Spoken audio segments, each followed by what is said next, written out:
Hey guys, what's up? Welcome back to the channel, and today I'm going to show you how to get a Chime virtual card. So in case you're wondering how to get a Chime virtual card, this video is for you. Let's get right into it. The first step, of course, is to log into your Chime accounts. If you don't have a Chime account, first you have to do is open a Chime, download the Chime app, and then open it and sign up for an account.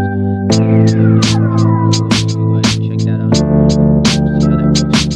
And once you have that, you're just gonna log into your accounts. And the second step, of course, is to navigate to the card section. On the app or the website, what you want to do is to tap on the card or debit card tab. Then you want to select virtual card or digital card. The third step, of course, is requesting virtual card. This is what you want to do.